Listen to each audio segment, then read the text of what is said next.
my god, PawFam. Guess what I got? Stargaze341 sent me this amazing comment. There's like 3 questions on here. I think 3 or 4 questions on here. And I just couldn't even write it at all. So, guess what I'm doing?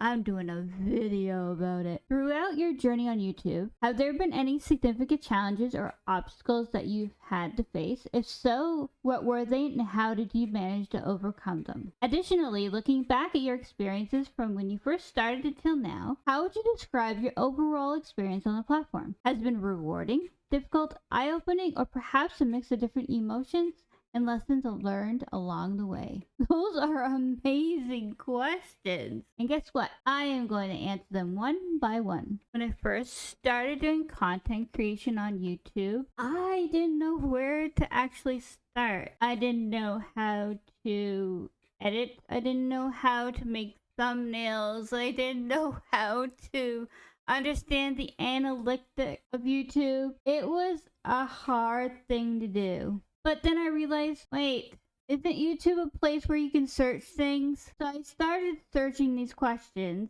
and I found one of my favorite channels called vidIQ that has helped me a whole lot throughout these years. There is also TubeBuddy as well. They've got incredible info. And Nate Black. These 3 channels have helped me significantly to understand my analytics, to understand that titles and thumbnails are absolutely important when it comes to YouTube. That's not just long form video, but you also have to do it for your shorts and you also have to do it for your live streams as well on here. Wild. And how did I overcome them? I asked questions. All 3 of them had a comment section where you can actually ask them questions about anything. So I told them that I started YouTube and I didn't know where to start at all. And they answered. All three of those channels answered. And I was absolutely so happy about it. That was the first question. The second question is, additionally, looking back at your experience from when you first started till now, how would you describe your overall experience on the platform? I absolutely love YouTube. Absolutely love it. YouTube, the only thing that I am not very happy about YouTube is that the moderation side, when it comes to streaming, there isn't really an ability to actually really mod for your own channel. Like, for example, YouTube has the ability, well, not YouTube, but Twitch has the ability that you can add new channels or new users with no pictures or anything. And you can have it to the point that you don't want them to talk unless they have their phone number, or you don't want them to talk unless they have a verified email. And that actually helped a whole lot. But now YouTube has the AI actually doing that for you. But my overall experience on the platform, I love it.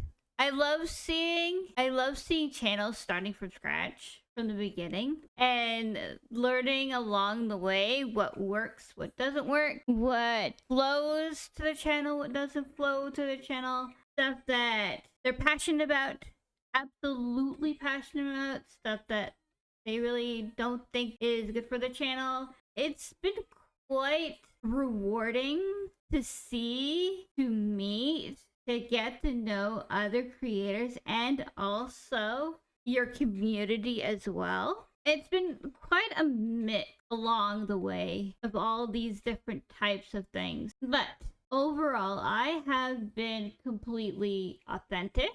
I don't use voice changers or anything. This is actually my human voice. I go by anything that I want. I go by the titles that I want. I go by the topics that I want. I go by not following trends.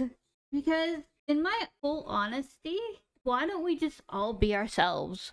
Literally all be ourselves. No following trends. No following, oh, you have to have this and this and this in order to be this and this and this. One of the best things to do is just be yourself. yourself and be confident that there is going to be people that don't like your content. That's alright. There's going to be people that like your content. That's great. There's people gonna keep telling you, oh, why don't you stick to one niche? What if you don't want to stick to one niche? What if you want to grow exponentially to different types of genres? YouTube has the ability to do that, which I absolutely love. So thank you, Strategize341, for those absolutely amazing questions. If anyone else has questions like these, definitely put them in the comments down below, and maybe I'll do a whole series of this. You'll never know. There are also other lessons that I learned, and one of my major ones is to keep talking. Because if you don't keep talking and there's a lot of emptiness like that, that's called dead air. So when you have a lot of dead air, or in other people would say fluff, in your videos or in your streams or in your shorts, people will not stay for the whole thing. Your retention on YouTube will go down significantly. One of my biggest lessons that I learned is that how to keep talking. And also get used to my voice, because it took a long time for myself to actually listen to myself when I'm recording, and then when I'm playing back the recordings and fixing all the editing, I have to listen to my voice a whole lot. And yet, it took a while for me to understand it, and it took a while for me to learn that I have to listen to my voice when I'm recording, or if I'm playing back my streams and checking out everything else about my channel. That's another really big lesson too, especially if you want to do this as like a part-time thing or a full-time business too as well. Also, definitely don't forget to hit that subscribe button as well. Maybe you'll get another video like this when you have a comment like this. Love you, PawFam. Bye, PawFam.